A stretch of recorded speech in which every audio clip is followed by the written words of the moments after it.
I'm Dave Palumbo, founder of Species Nutrition. From my earliest bodybuilding days, I believed in only putting the best in my body. And that lives on in the Species Nutrition line of products. I put my name and reputation on every bottle of Species Nutrition products. If you want to be your absolute best, join the evolution.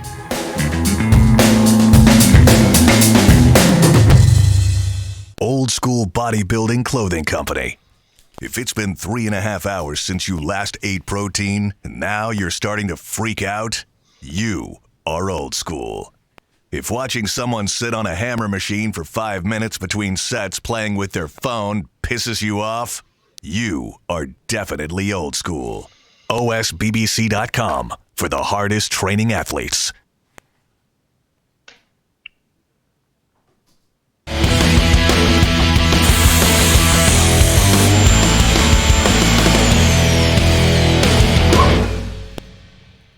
RX Television, RXMuscle.com. This is Iron Debate, another pre-Arnold Classic episode of Iron Debate. So glad you can join us in this pre-Arnold/Olympia run-up to one of the most exciting periods of bodybuilding that we've had in quite some years. Obviously, yesterday we had an episode of Iron Debate where we talked about the open class. Well, today we want to talk about classic physique, and not only just what we're going to expect to see up on the Arnold Classic stage and the Olympia stage, but just we wanted to have a roundtable discussion about classic physique. Obviously, it's the excitement level that it has brought to the bodybuilding sport and the way that the division has evolved and some of the new stars that have emerged as we now introduce our panel. First, the man that we saw in Columbus and then, of course, takes second at last year's Olympia, Rough Diesel, Terrence Ruffin. Terrence, welcome.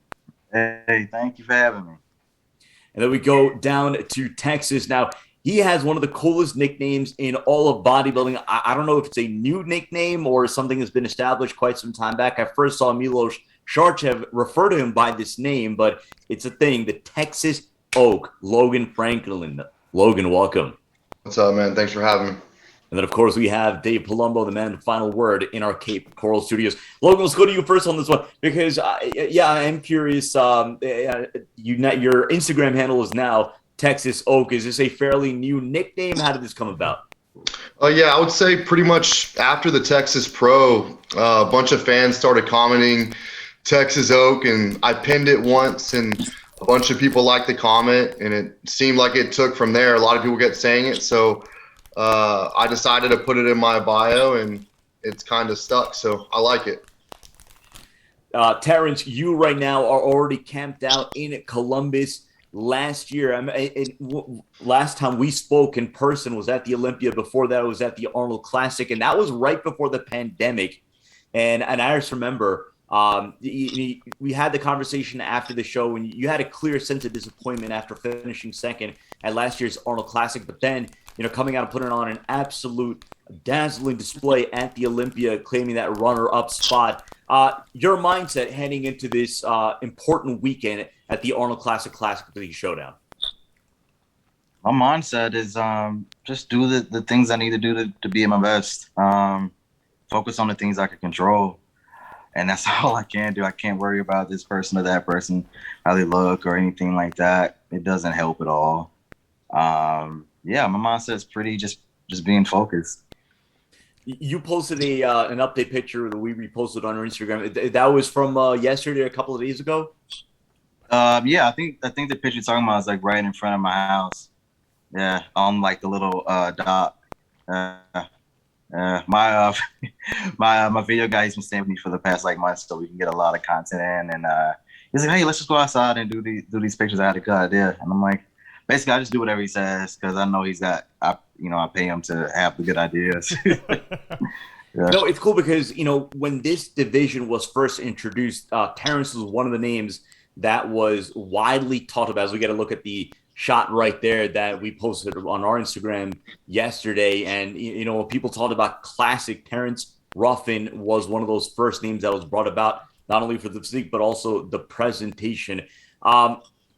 Before we go to that, Logan, I wanted to talk to you a little bit about your transition into classic physique. Obviously, you broke in as a men's physique, star. You were considered to be one of the next up-and-coming stars in the men's physique Talk about, first of all, let's go take us back to the decision to go to Classic Physique. Obviously, people commented on your legs and your overall physique, and in terms of your prospects at Classic Physique. What were some of the deciding factors for you? And do you feel as if you have found a home now in Classic Physique? To immediately answer that question, yes, I've definitely found my home in Classic Physique. But the deciding factor, it was just an accumulation over the first couple of years that the Classic division was introduced to the IFBB, and just looking at my shape. Whenever I would get ready for shows and stuff, I would always kind of hit poses that I thought were poses and stuff, and I felt that I looked much better posing than I did, just standing there showing abs. And what just happened? Oh, we're getting the picture of you and your kid from last week, and I know we posted it as well. I said it was a bodybuilding picture of the year right there. Yeah, so it was just basically looking at myself in poses and then realizing potential that was there and going after it, putting myself out there and risking how good I could be in men's physique, and seeing what the next step was. So yeah, these guys happen to be probably two of the best posers in the entire division. I mean, I can't tell you, I'm so bored a lot of times at watching some of these bodybuilding routines, but man, when both of them pose, I could watch their routines over and over and over again. You guys put so much effort into it, body placement, posing to the music. I mean, you just don't see that in the sport that much. I see it much more in Classic, but you guys are at another level, really. Terrence, let's go back to because I remember we spoke, I think it was at the second Classic Physique Olympia, if I'm not mistaken, first or second. It was years ago, obviously. And you talked about the respect that you have for the quote unquote, golden era. And in terms of how you wanted to harken back to that era, in terms of the presentation that you brought on stage, in terms of the posing, talk to us about the genesis of your posing routine, what it is that you're looking to bring on stage. And if you look back at that era, one or two of those Classic era bodybuilders that has influenced you in terms of your overall posing routine that we are so entertained by, when you're on stage? I think my posing is like a combination of I've definitely been influenced by like the greats of the past, but also there is clearly a bit of me inside of posing as well. It's not just, we have some great poses that do like just like classic poses, like there's Pete Hardwick, Wesley Vissers. They're 100% like 70s poses, and that's awesome. But I think what makes me a little bit different is I add a little bit of new school to it.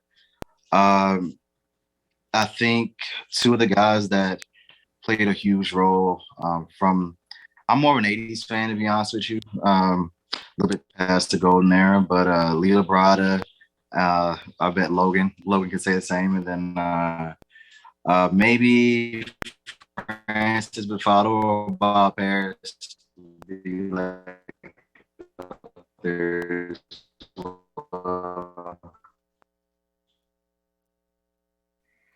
Yeah, I think Terrence is cutting out a little bit. Logan, let's go to you on this one because, again, we've seen your transition now into Classic Physique. We saw you on the Classic Physique Olympia stage last year. Talk to us about some of your influences in terms of not only just the presentation, but the package that you look to bring now in Classic Physique. Yeah, I mean, I look at shapes that I feel that I have similarities to, like, I mean, not a lot of people want to hear me say Arnold, but I definitely aspire to have proportions similar to Arnold. Obviously, I'm going to have my own genetics. The own muscle belly shapes are going to be different, but the proportion wise of how his body was put together is kind of what I've been striving to have. On top of other competitors like Samir Bannout, I love things about his physique. I take bits and pieces from legends that I'm like, okay, I see something in my physique that kind of flows how their physique went, and then I realize how my shape can look. So whenever I go off of that, I focus on it and I do everything I can to make it that way. Dave, let's go back to when Logan was, I remember when he was, broke in the pro ranks in the men's physique division. I mean, you were very high on him at that point. What do you make of what you've seen in terms of Logan's transition into the classic physique ranks? The fact that he wasn't afraid to go up a division. I think a lot of guys had that fear, like, oh, I'm not going to be big enough, or I'm not going to be able to stand with these guys. I'm already dominating the division I'm in. I'd rather be the king of my pond that I'm in, so to speak, than go to the bigger pond or the bigger ocean. And it took a lot of balls, because there was a transition period where he wasn't big enough, and he just had supreme belief in himself. And I think that really is what it takes sometimes, to just know that you can get there and you know where you're going, even though no one else may know where you're going. He knew where he was going the whole time, and he had confidence in it, and he owned it. And I think that, he worked very hard for it. So, that's admirable. There's not many people who have that belief in themselves who can actually do that. So, congratulations. How many people can really go from being a men's physique guy, one of the first men's physique guys, by the way, and then make that transition? Sadiq, tried and, was somewhat successful initially, but he couldn't take it all the way. So, you got to really applaud him in that sense. Well, Sadiq and, of course, Arash, who finished runner-up at the inaugural Classic Physique Olympia. Guys, let's take it back from the beginning, because, when the Classic Physique division was, not even announced, when it was being discussed that there needed to be another division, aside from men's open, aside from 212, aside from men's physique, there needed to be something sort of in the middle that, complemented certain physiques. You started to see a lot of different shapes, a lot of different types of bodybuilders started to come out of the woodwork. And you see what you had on that stage initially, and then you see what you have now. So, Terrence, in your opinion, how has this Classic Physique division evolved? What do you see back in, say, 2016 as opposed to what you're seeing now in 21? I think myself would probably be like the coolest like transformation of Classic, because I've been here, since 2016. I was winning shows then, and I'm winning shows now. And the physique I had in 2016 wouldn't even place top 10 at a pro show these days. I mean, it's evolved a lot, and a lot of the guys, I just posted I just got reminded of like the first year that they had Classic Physique at the Olympia, and only 3 of us are left from competing. Me, Breon, and Robert Tim just made his comeback, but there's not many left. Logan, in your opinion, what have you seen? I mean, obviously you jumping in about a couple of years ago in Classic Physique. What have you seen as the biggest difference in terms of the physiques, in terms of the overall quality that we've seen in the Classic Physique division? I mean, just like every other division, men's physique, bikini, figure, it's completely evolved. I mean, the caliber of athletes and talent in the division is just phenomenal. There's so many great guys out there, and it's an exciting time, because you're only as good as the guys that you compete with, in my opinion, and that's what makes you better. Like, that's what makes you strive to be more. And right now, the Classic Physique division, a lot of these guys are getting so good that it's demanding all of us to step up our game. You got 2 Mr. Olympia champs still. You got a Chris Bumstead going for his 3rd Mr. Olympia title. Breon is trying to get the title back. These guys have great physique, phenomenal physiques, very complete. Then you got guys like Terrence. You got Robert Timms coming back, and just a bunch of insane physiques, and everyone has something different. So, it's just, like I said, it's just evolved exponentially, from the first couple of years. I would say similar to the first couple of years that you could look at men's physique. It's completely different. The caliber is just, it's way different. There's also been the debate about, like, okay, what is Classic Physique, or what defines, in terms of the standard of Classic Physique, right? For 3 straight years, you had a combination of Chris Bumstead, Breon Ansley, and George Peterson as your top 3 in the Classic Physique Olympia, and all 3 have different profiles. You, Logan, have a different profile. Terrence has a different profile of physique, which makes this interesting. So, I mean, right now, Terrence, we'll go to you first on this one. Right at this moment, how would you define Classic Physique? I mean, is it someone like Chris, the tall, statuesque, someone like yourself? George Peterson, when he won the Arnold Classic Physique, there was a debate as to whether or not he was classic physique or he was just a miniature bodybuilder. So what would you define as sort of the standard as far as the physique aspect of it? I think people get too hung up on who's the champion. And they try, I can't be like Chris. I can't be 6 feet tall, but I still play second. I beat every single other tall guy in the sport. So it's not a matter of if you're tall, you're classic, or if you're short, you're classic. Classic has ideals. Small waist, great shape, conditioning, and whoever best fits those ideals will be the champion.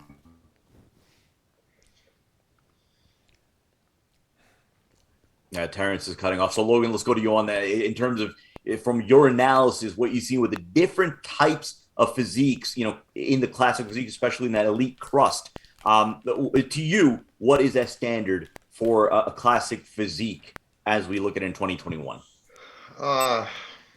It's a little hard for me to determine just because I feel like some of the judging can be inconsistent sometimes. So it's kind of hard to figure out the criteria necessarily for what they deem as classic. But, to go off of what Terrence was saying, I feel, he's pretty spot on with, you want someone with a tight waist, someone that poses very well, someone that's symmetrical front to back, top to bottom. Everything needs to make sense. It's just everything's got to look right. I don't know. I'm still trying to figure out the criteria myself. So, Dave, let's get a thought from you as far as in terms of what you've seen from an analyst standpoint.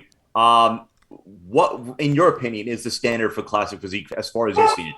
I think that it's the same thing that we say every year with bodybuilding. It's the judges judge what's up there, and sometimes the physiques that we think are going to do the best don't, because the guy's not in shape or something doesn't work right or he's too flat. So it's like who shows up. And these guys will agree with me. If you have 10 guys that are great in classic at the very top, of those 10 guys, how many of those guys will really be in the best shape of their life? If we're lucky, 5 of them, right? 50%. Now, of those 5 guys, there's your top 5 at the Olympia. Maybe one guy gets thrown in there just because he's a name guy. So you got a top 6, 5 of who are amazing, right? And now the judges have to say, all right, well, who looks the best to me? And then it becomes well, what do I like better? I think Bumstead's advantage is that he's got the height a little bit. And height always helps. However, if he doesn't come in at 100%, and when you're that tall, you could be too flat, and someone like Terrence can step in, or a Logan Franklin can step in and easily beat that person. So anyone is beatable on any day. You got to remember that.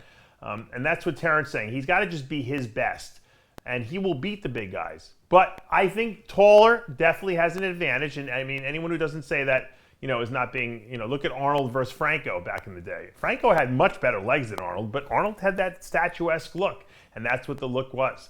So the judges judge what's up there. It's I guess you could say the responsibility of the competitor is to show up, number 1, at their best, in their best condition, number 2, with an amazing presentation, and number 3, with a great tan, okay, and polish. Because those are 3 things that they can control. They can't control what the judges like or dislike. That's all they can control. And sometimes the results change, like Logan said, from judging panel to judging panel. Luckily, at the Olympia level, we pretty much have the same judges every year. So we now bring in Wesley Vissers. Wesley joining us, I believe, from Cancun, correct? That's very correct. And apology for being a little late, because time zones are very different here compared to the Netherlands. So I had to kind of, figure that one out, but I'm here, so. Rather, Wesley obviously working on his tan out there in Cancun. Wesley, when are you traveling up to Columbus? I'm assuming you're there for easier access way into the country. Yeah, that's true, because I live in the Netherlands, so I can't go straight from the Netherlands to the United States. So I have to quarantine for 14 days in a different country first, and then I'm allowed to travel. But I did that last year as well, when I went to Aruba first for 14 days. And, not bad. No, not bad either. At least you're picking good spots, yeah. Yeah, and that's very true. That's very true. But I'm indeed working on my tan here, getting a natural tan before the actual tan goes on. Always looks better. But I'm just enjoying my time here and looking at this as a true bodybuilding camp, because now I'm truly, as an individual, I'm here. So I didn't bring anyone. So it's really every single day is focused for the Mr. Olympia, and that's very exciting to me. So Wesley, let's get a thought from you, because we're talking about sort of the evolution of this division of classic physique, and every time we brought you on, obviously you pay homage to the greats, and how that inspired your posing routines, your overall presentation. In your opinion, what has been the biggest differences you've seen in terms of the evolution of classic physique from the beginning in, say, 2016 to where we stand today? Well, I personally experienced that conditioning is definitely the number one difference, at least in my personal experience, because when I won my first pro show, the Chicago Pro in 2018, if you look at it objectively, I wasn't the most conditioned, but I had the most classical shape. So from that point onwards, I had to be more and more conditioned to keep winning the same kind of shows. So now in Poland, the last time, I had to come in really crisp in my best shape ever to be able to qualify for the Olympia this time. Whereas back, a few years ago, I could have just used my shape to actually win a show, even though someone might be more conditioned but didn't have the lines or the shape that a normal classic physique competitor, for example, from the 70s or 80s would have. But that's something you can't rely on anymore. It's not just about having the lines, but also about having that deep separation. And honestly, the discussion was before, well, should you even have straighted glutes as a classic physique competitor? Because the trunks literally hid the glutes before, and now the trunks are much smaller, so they show more detail. So now you are forced, everything that is shown, you are forced to have that very conditioned, including the glutes. And when the glutes are conditioned, the rest is very conditioned as well. So for me, it really was the conditioning. And also, of course, as the class went on and it evolved, the presentation has evolved as well. Especially, for example, someone like Chris Bumstead or Ralph Diesel, they are incredible at presenting themselves. And Logan as well, at his last show, it was amazing to see. The presentation keeps evolving as well. And that's something I'm working on myself. I can't just hit those static poses anymore. I have to do something more in terms of presentation to be able to stand out from the crowd. It's funny, Terrence, as we get you back on here, we had Melvin Anthony, really one of the best posers of his time. And, we asked him about today's posing, and he has this very strong thoughts about posing in general today, but he was very complimentary of you. What can we expect? Do you have anything planned perhaps different that we haven't seen at last year's Olympia, last year's Arnold? At the Arnold, I got to work with Lee for a couple of days when I was in Houston, and I'll definitely be incorporating some of his signature moves into this routine, which I'm really excited for. And then I don't want to ruin it, but the Olympia, definitely doing something that a lot of people are gonna like. yeah, a little bit of a throwback. I think people will like. You want to clue us in which era of a throwback we're looking at here? Personal. It's like 2010s. Yeah, 2010s. So not like you'll get it once you see it. It's a throwback, but not super far. Yeah. So, guys, let's talk about weight cap. We were talking to Breon Ansley last year, and there was a discussion heading into last year's Olympia how if they didn't increase the weight cap, that he may leave. He may go back to 212 where he originally, came from. In terms of, we talk about the classic proportions, we talk about the tie-ins, the level of conditioning that obviously the elite crust of classic physique need to have. How much of a difference would that make in terms of raising the weight cap? Logan, let's go to you first on this one. How much of a difference would raising the weight cap make? Yeah. I think first we should make sure that everyone's getting heighted in correctly and that no one's coming in randomly, inches taller than they've been, and being allowed to get bumped to the next weight cutoff.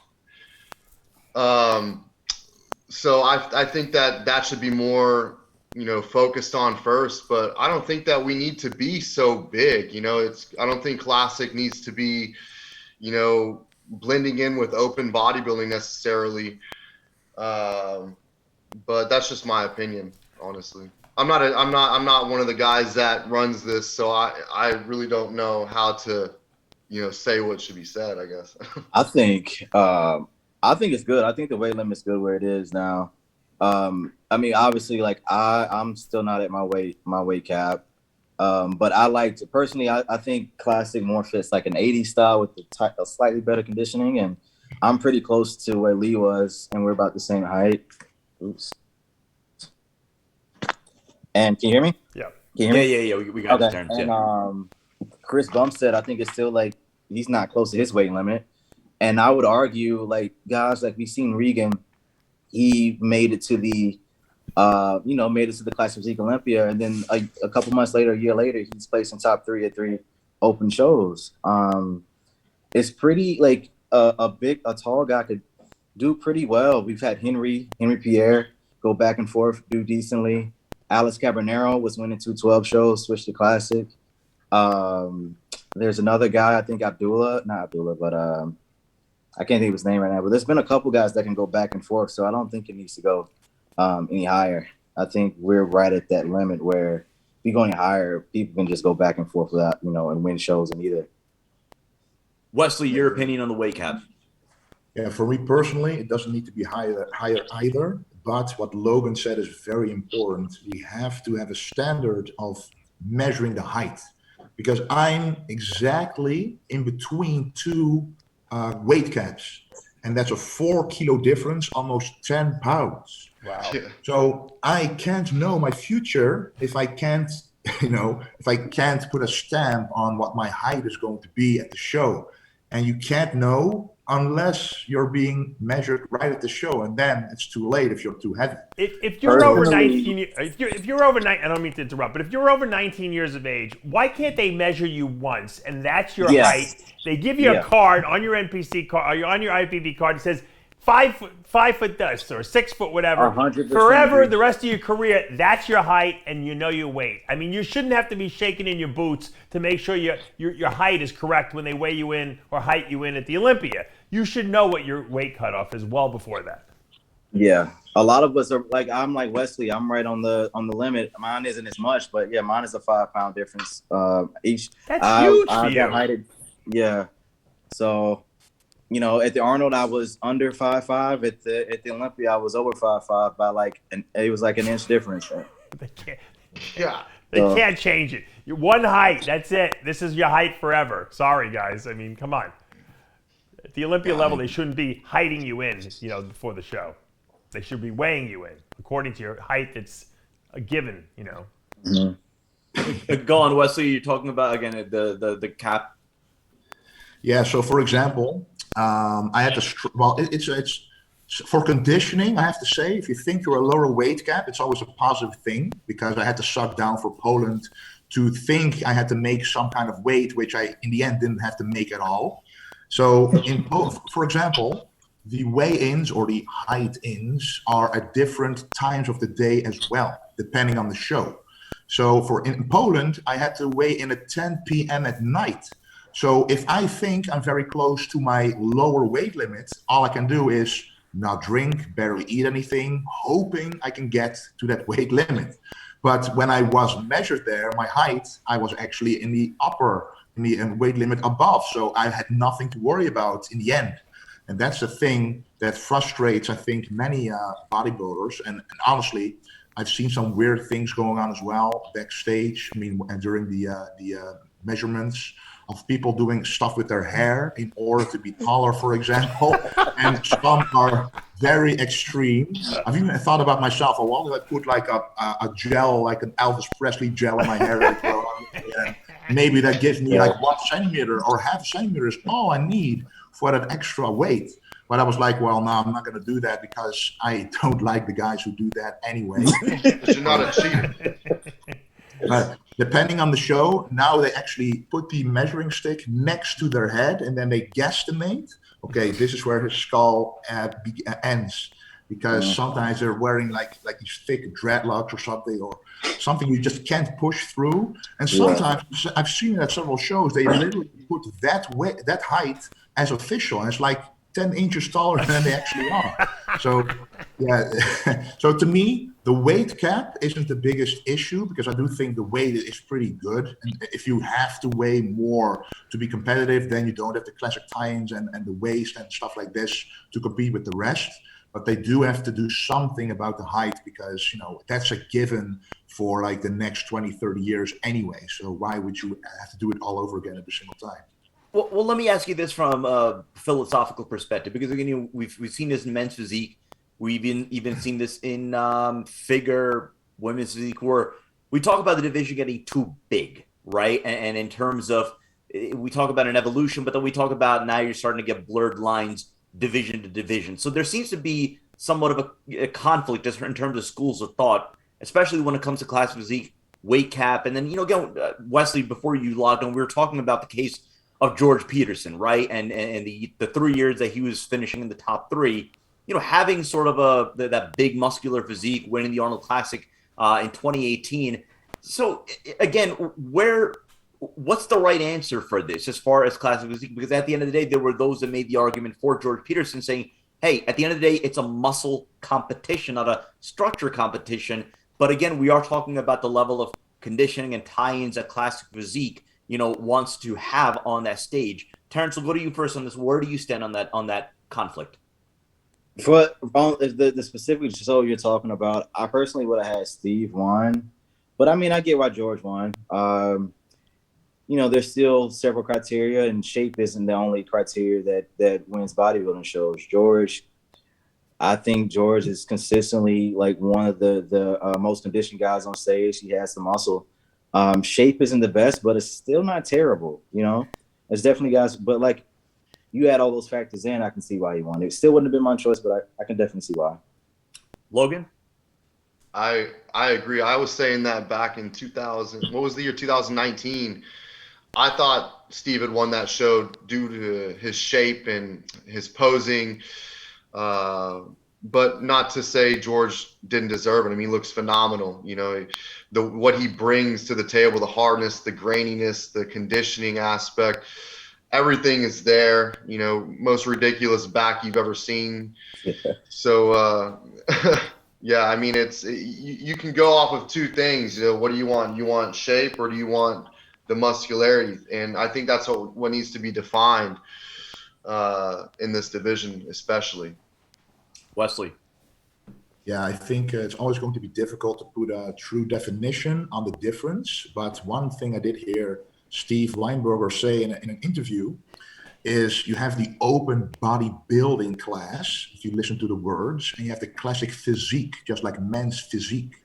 So we're not classic bodybuilding, we are classic physique.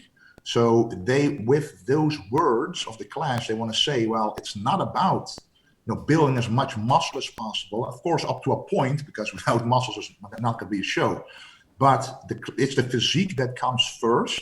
So what the physique looks like. And this is the difficult part, because this is where you have to put faith in the judge's ability to judge a physique. Okay, this is more classic compared to the other physique.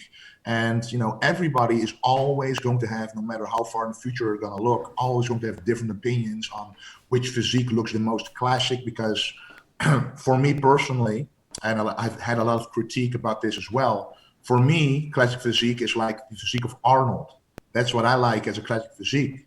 But there's a lot of other classic physiques out there who look incredible, but don't look anything like Arnold at all.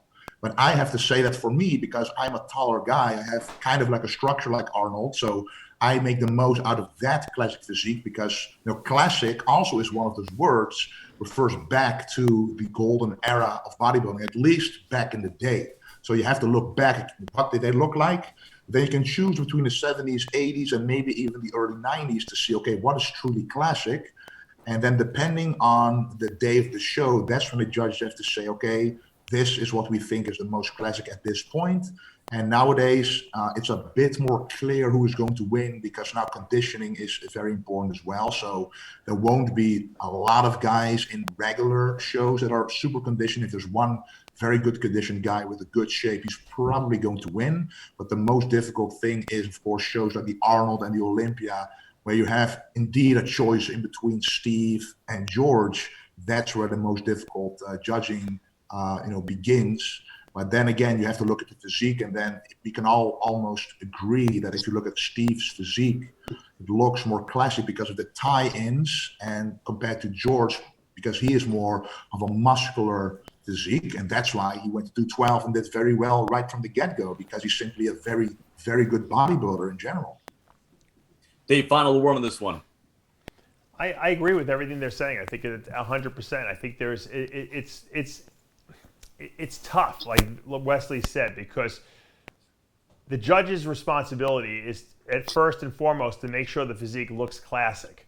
Okay, obviously you don't want to put someone who's not in shape ahead of someone who's well conditioned, but assuming everything's even, okay, if you have a guy with an amazing, physique that has crazy tie-ins like a Chris Bumstead, like any of these guys on this panel, they may beat another guy that might just be a little more conditioned than them, or might just be a little bit more muscular than them, just because of the way their body flows.